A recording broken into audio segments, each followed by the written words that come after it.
Broncos will do battle with the Denver Broncos. The Bucs kicker Ryan Succop about set, and off we go from Raymond James Stadium in Tampa. Deontay Spencer on the return from his end zone. And that decision to bring it out ends up not being a good one. Costs him about 5 yards as he's tackled at the 20.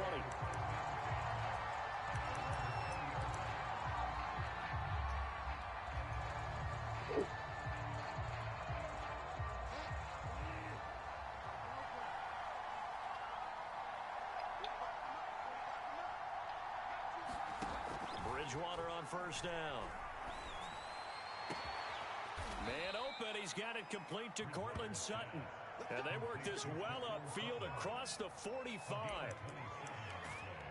Certainly no settling into the drive there. They came right out on the first play and attacked the middle of the field for a big gainer and a first down. Play fake. Bridgewater. He rifles one that's intercepted. Picked up by Levante David. And the Buccaneers are going to take possession of the football as they force the turnover on.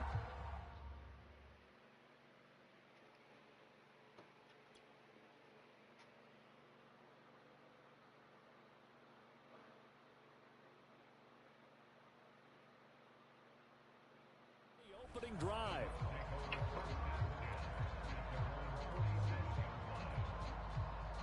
The Buccaneers in good field position here to start out. 1st and 10 on their side of midfield at the 47.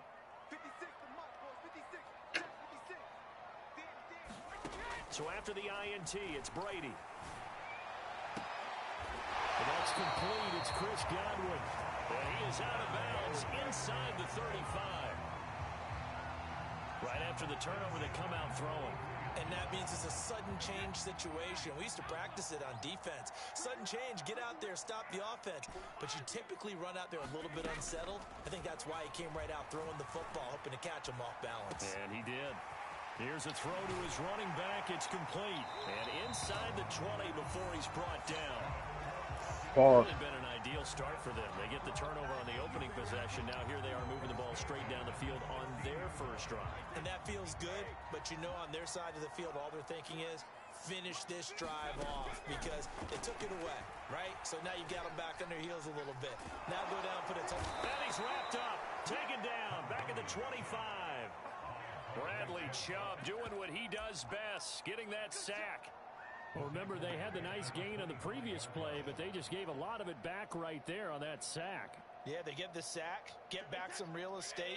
Felt like the type of play that can spark a defense and swing some momentum.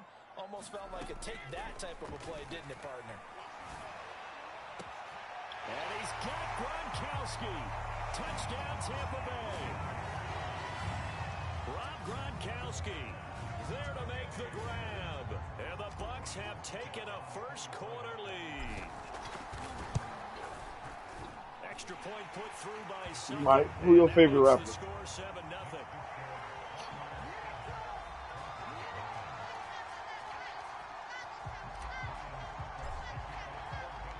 Now it's Ryan Succop on after the touchdown to kick it away. So, like, who's your, like, top 3 Out of favorite the end rappers? zone comes Spencer. And he'll be stopped right around where he would have been had he gone down to a knee, maybe a yard shy of there at the 24.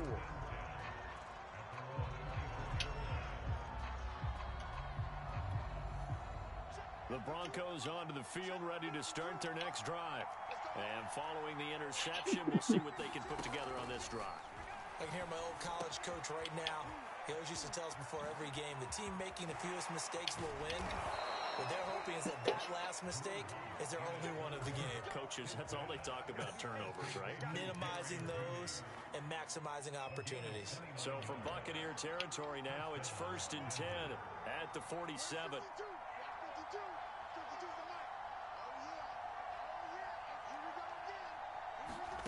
They look to throw. It's Locke. And this one is incomplete. That's what you're going to need to do against those big receivers. You got to get in there and get physical with them. That time he got in close, got in tight, and knocked the ball away. To throw once more on 2nd and 10. Locke. Flush to his right. He's going to fire one. Corner of the end zone. He rifles one, and that's going to be intercepted. Picked up by Jamel Dean. And the Bucs are going to take over at their own 13-yard line. What a start defensively. Your offense goes out, gets the touchdown, and then you get the interception. Just perfect. How about the discipline that they showed on defense? Because after the offense scored to go up 7-zip, you would think they might be a little extra aggressive trying to get back at them. Instead, they read their keys well. When they took the shot downfield, they were more than prepared for that one. The Tampa offense ready to get their drive started. On play action, now Brady. Wide open, Gronkowski. And way up past the 35 before he's taken down. So many times in my career, I've heard coaches talk about completions are one thing. As long as we're there at the catch and we get guys on the ground, we can live with that. But if you're going to give up 10, 12, 15 yards after the catch, then your defense is going to be in a lot of trouble. I can't believe they let you play. I can't believe they even let you play. 45 is the mark. Let's put that team on the bus. Brady now on first down, finding some room at midfield. And finally down at the 32-yard line. So a 1st and 10 now in Denver territory at the 32-yard line. Shotgun now for Brady. Touchdown, Tampa Bay! Tom Brady with 2 first-quarter touchdown passes. And the Bucs are off to a 13-0 first-quarter lead. Still first quarter, 2 receiving touchdowns for him. How are they going to slow him down? I think they're thinking about altering their game plan. Whatever they came in with, now maybe you switch a better cover guy to him. Or you make sure you have more people in his general area wherever he lines up to at least try and discourage them from throwing the ball to him. Extra point up and good by Succop. And that'll make the score 14-0.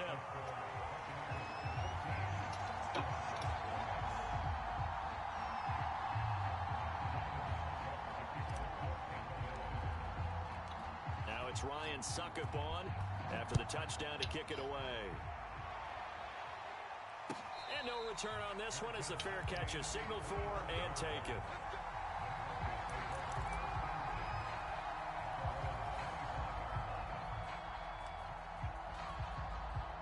The Broncos on the field ready to start the next drive. And they're in an early lead. The first drive they threw the interception. That led to a touchdown. So decent-sized deficit early on. It is, but I think you hit the key words early on. So they have to decide, do we even need to change? They'll wind up getting 9 after tucking it and running, so it'll leave them with 2nd and a yard.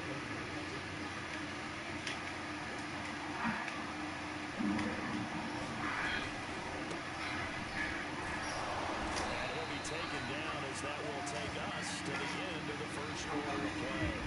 14-0 to score. This is the NFL on EA Sports.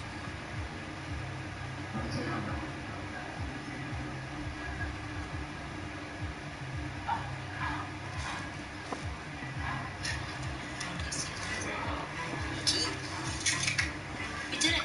You can do it. You can do it. The path to I did it starts at AutoZone. Get in the zone. At University of Phoenix, we have scholarships for everyone hard at work, no matter where you work.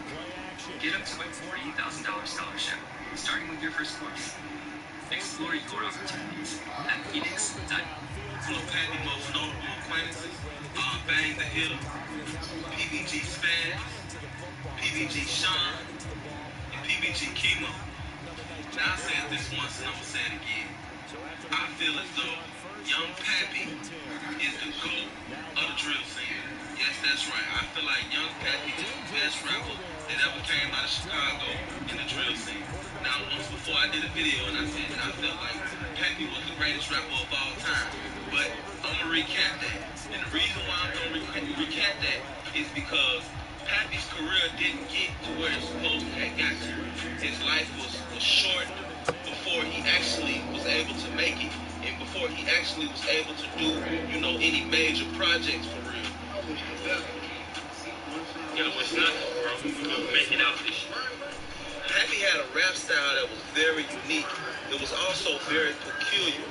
His rhyming pattern and the way that he put words together, it was like he was on beat and at the same time he was off beat.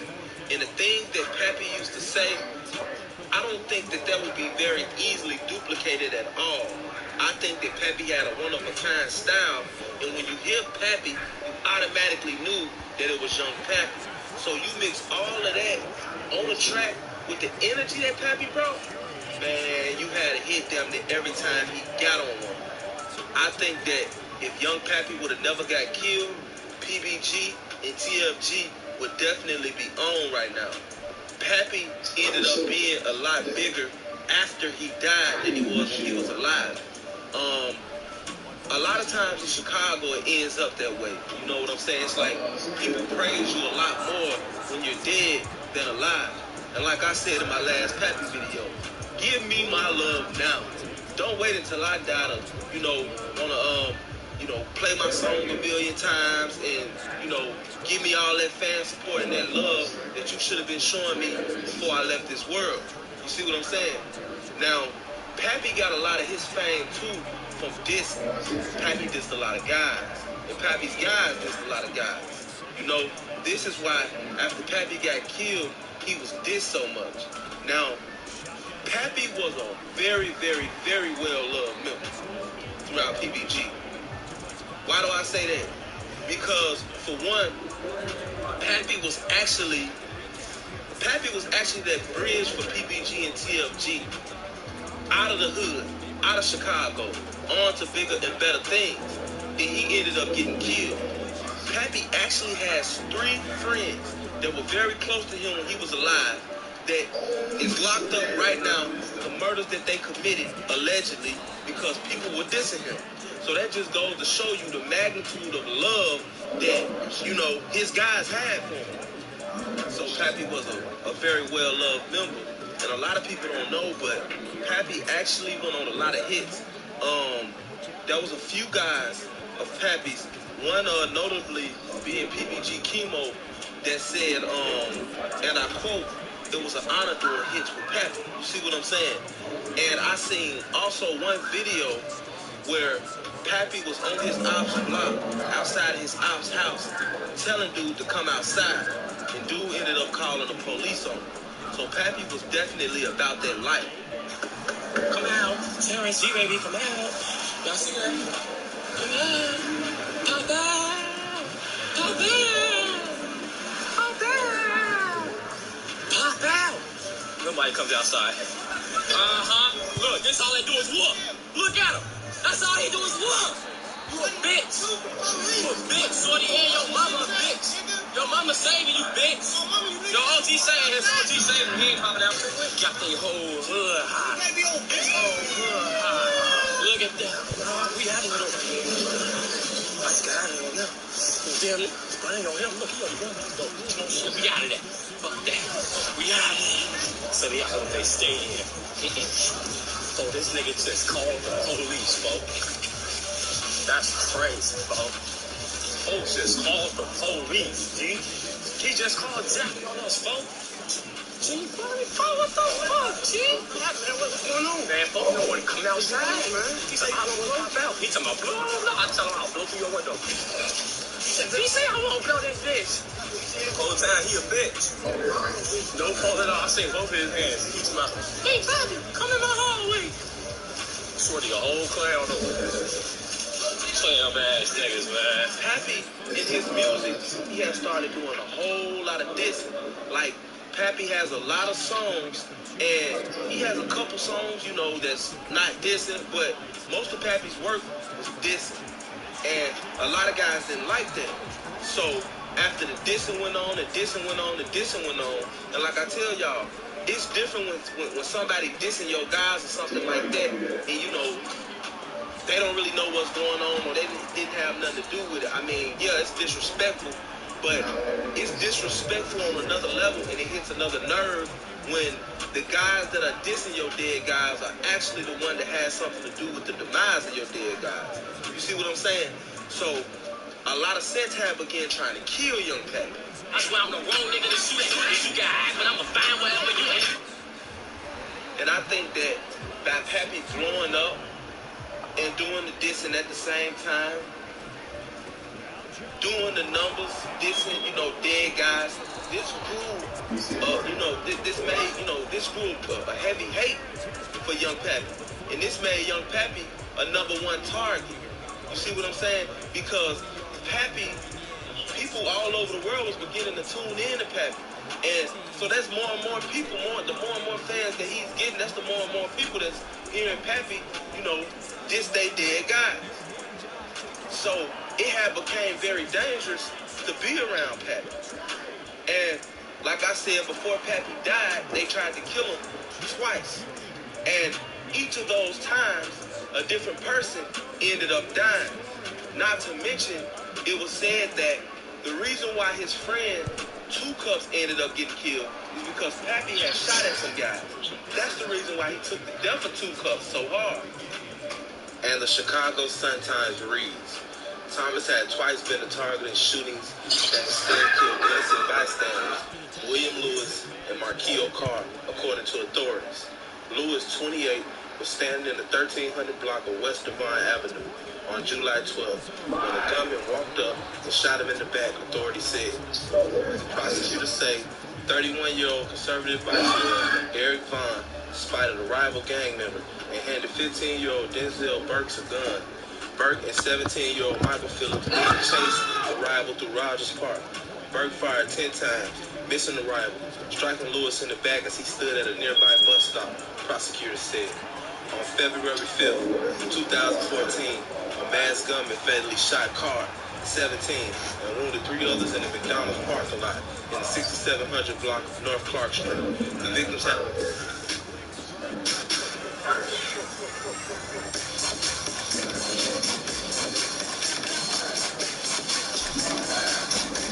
been in an argument with another group of people shortly before the masked gunman approached, police said. Now, the thing that don't sit right with me when it comes to Pappy's death is this. For one, Pappy was killed right in his own neighborhood. For two, Pappy was shot in the back 4 times. So, it happened in his own neighborhood. For two, Pappy was shot in the back 4 times. So, it had to be up close and personal. And the reason why I say that is because it's hard to hit somebody in the back doing a drive-by or shooting from very far, because just by natural reaction, as soon as you hear gunshots, you're going to hit the floor, you're going to dash, you're going to run forward, you're going to do something. You're not just going to stand there. So for him to have 4 shots in his back, that tells me that he was walking with somebody that he knew and that he was close to. And they literally shot Pappy in the back. He was backdoor. I always felt like this. But PBG Chemo confirmed it. You feel me? Ain't no outkill, bro. You feel me? And bro, know that. You feel me? Motherfuckers backdoor, bro. And we gonna find out. I promise you we gonna find out. A couple things that we can learn from the death of young Pappy. One being, I think it's just better for everybody, for the universe, for us to just let the dead rest. If it's a nigga walking around here that you feel like don't need to be walking around here, that you feel like in your heart that it's deep enough for you to have to take him out, then handle your business. But we can't wake the dead back up and do nothing like they gone. There's no more them. You see what I'm saying? So this dissing the ops, the dead ops at that, I've always said this and I'm going to continue to say this. It's a no-go. Also, in the streets, you can't never trust nobody. It's a very, very, very cold game. And you know what? Jealousy and envy is at the top of that list when it comes to motherfuckers doing snake shit and disloyalty. Whoever killed Pappy, 9 times out of 10, seen the direction Pappy was going and knew for a fact that if he lived, he was going to be great. You gotta watch your back out here in these streets, man. You ain't got no friends. As long as you gang banging, you don't got no friends. Motherfucker, you won't even be nowhere near in life where you want to be. But the next person to be looking at you from the outside in, thinking you got everything, thinking you just living an American dream, when the whole time you struggling just like everybody else. You trying to make it. Sometimes people will see that light in you, and they know that they can't grasp that light or get that light out of you because that light is within the essence of you. And they know that the only thing that they can do to dim that light is kill you. But when you're talking about people like Pappy, immortals, what is an immortal? An immortal is someone that can't die, because even though his flesh is not still here, we still represent for Pappy. So guess what? His spirit is always going to be here, as long as we continue to do that. It's a lot of life lessons that can be learned in the life, times, and deaths of some of these guys. It's up to us to learn them. It's your boy SCNTV. You ready to go? Y'all ready? Yeah, I can't play that. Why not? But that's still not enough, shorty. Try me if you tough, shorty. I ain't got a bust out there, hunts to get you touched, shorty. Y'all shorties be thirsty because they know I get too much, shorty. They super too cuss and they ain't even know too much, shorty. You can ask my pops. I ain't never gave a fuck, shorty. Silence the black block, you shots, best cut, shorty. Face shots, they cut the casket, we made it rough, shorty. Pockets full of dead presidents like memories, shorty. I ain't spoken no chronic by speaking these bonnets for Nifty 100. Focus on making some money. Get on the track, go dump. Bitches are real like the money. I'm a hero, tsunami. Shoot up your block with a top. As soon as they see me, they running. Niggas, they know how I'm coming. Hop out the car and I'm dumping. Back in the flipping the front. It's obvious. What time we going? What time we going? All right. You're right. What time? I don't know. I really don't know. All right, well, couldn't find out. Alright, but, so, it's still going to be a no? A no to what? We're going to organize. Do whatever you like. Do whatever you like.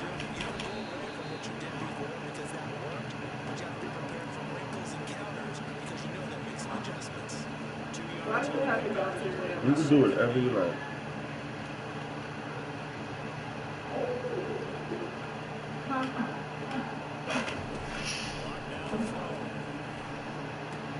That's checked down to Gordon. He'll go once again. And it'll be third down. Offensively, that's the mismatch that you want. You want to force a linebacker to try and come here back out of the backfield, out in some open space. Linebackers nowadays, they run like bears, and they take a lot of pride in covering. But a nice play he made there in the field. He's going to look deep for his running back, Gordon. Oh, Grandma already ready. You heard me? She got her clothes on. Alright. Give me like 15 minutes. The Tampa offense ready to get their drive started. And they're going to redo their efforts in the last drive when they got into the end zone. And just think of what it's like now on the sideline, because when you score a touchdown, you have to go and look at the tablet and see what you did on the last drive. When you score points, it's a whole lot better view than when you're trying to figure out how to fix that. This is taken in. It's complete.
throws another one. It's intercepted. Picked up at the 27.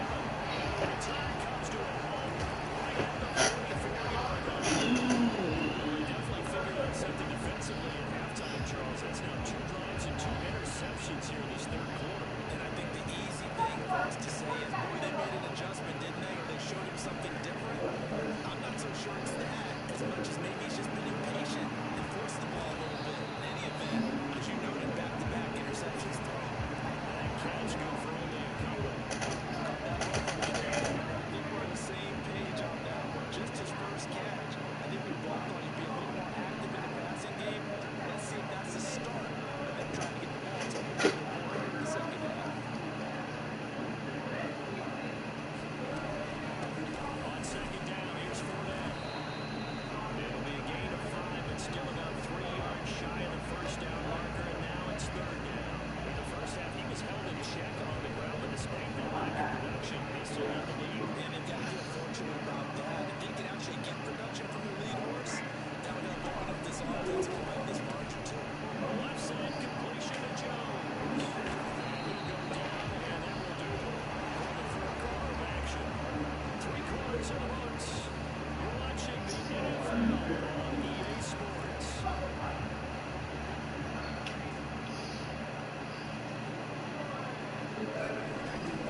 Fournette, a first down carry. They'll get him to the ground at the 20, following a pickup of 4. Now, I'm guessing you'd say this is kind of the key here. Grind out some yardage, work on that clock, see if you can continue to take it down.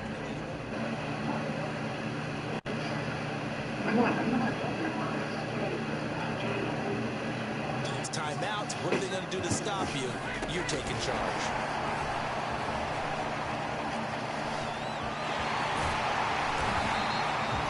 That one, a first down pickup of 8. Well, that'll help the old passing stats. Remember, it was a pop pass, so it's not a wide receiver run there, Charles. I like the way that you scored it, and that's exactly how it goes into the books. But remember, he's had success throwing the ball the standard way in this game. And here, this little top pass, it goes for good yardage, a little something extra in his repertoire. Officially, it's a 1-yard loss. That's going to bring up second and 11.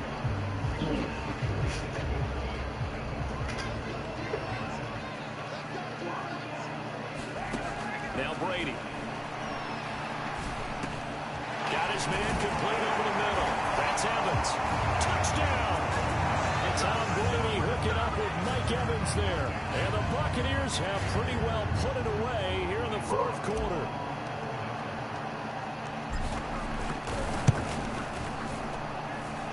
Extra point put through by Suckup. And the lead opens up now to 22 points. Now it's Ryan Suckup on after the touchdown to kick it away. Out of the end zone comes Spencer. And that decision to bring it out ends up not being a good one. Costs him about 5 yards as he's tackled at the 20.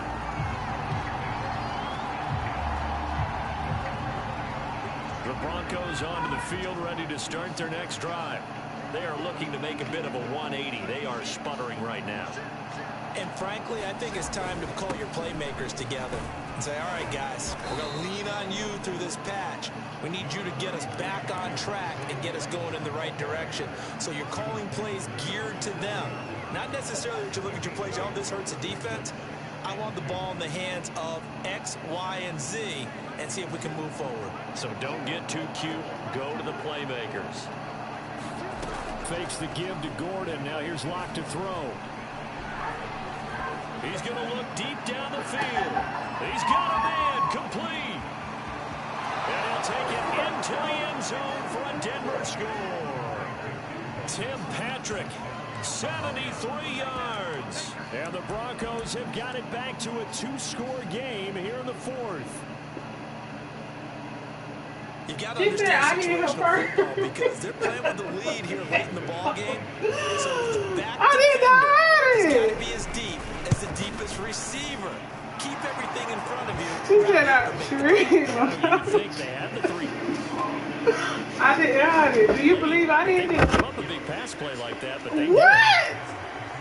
You a crap. Oh, my After the God. touchdown, here's McManus now to kick it away. And we'll see a return here from the end zone. And he's able to get this across the 20, but not by much, as he's marked down officially at the 21.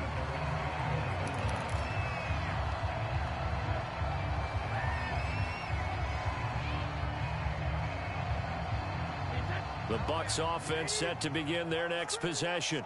This game was really a tussle, seemed like just a moment ago, and now they've got the momentum. A couple of scores on their last pair of drives, and a 2-score lead. I think here now you go conservative, right? Run the football, work the clock.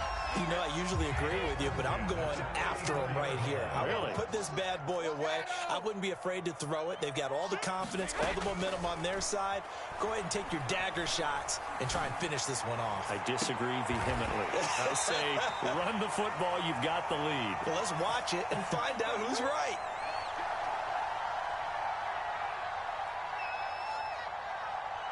So it's Buccaneer football as we welcome you back. And no doubt what they're looking to do is just salt away the final couple of minutes and escape with a win. A shotgun give to Fournette. And just no chance of turning the corner. He can only get back to the line of scrimmage. 2nd and 10 coming up. Looked like he was trying to bounce it outside, but no success. Yeah, sometimes you got to just figure out where you're going to go, and sometimes you just have to take it to another spot. In trying to get it outside, the defensive pursuit was there and just ran him down. Fournette once more on 2nd down. And some space here. And he's into the end zone. Touchdown, Buccaneers. Leonard Fournette, 37 yards. And the Buccaneers here finding a way to stretch their lead. Extra point try now for Succop. And the lead opens up now to 22 points.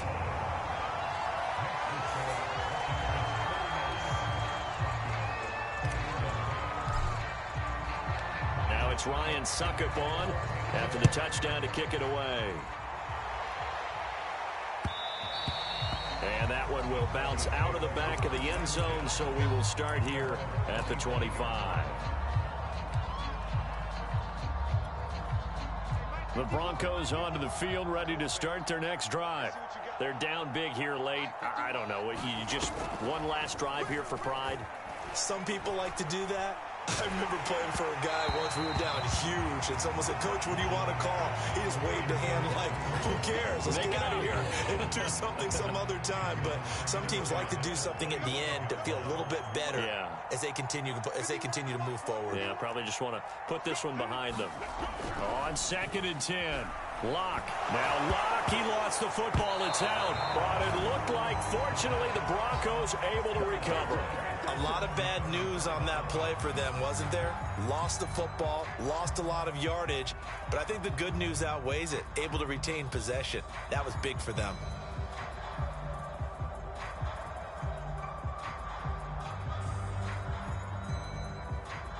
So possession still theirs, but now they face a 3rd down. From the gun, it's Locke. He's going to let it fly. And his pass is intercepted for the 4th time today. Picked by Antoine Winfield Jr. And the return here is stopped at the 35-yard line. Well, it wasn't always pretty, but the interception there, that means that they should get out of here with a victory. Yeah, this is not a game that they're going to preserve for posterity on defense, but they did finish it off, didn't they? They did make the winning play to close things out. They'll take that one and head to the locker room. Now the Broncos are going to call the first of their timeouts as they get it right at the 32nd mark of this 4th quarter.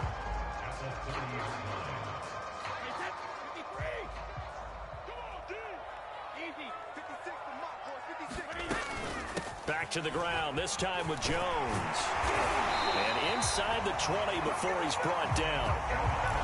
Another example of this offense really having their way, Charles, and another big chunk play there on the ground. And when you look at the defense, they've got to do a much better job of wrapping up when they tackle. A lot of great opportunities continue to slip through their fingers, as do the runners.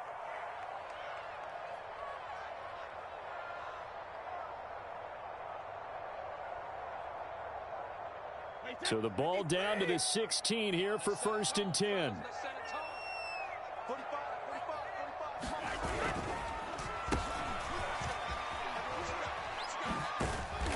And they get to him quickly here as he stopped right around the 13. Oh, wait, hold everything. A timeout has been called.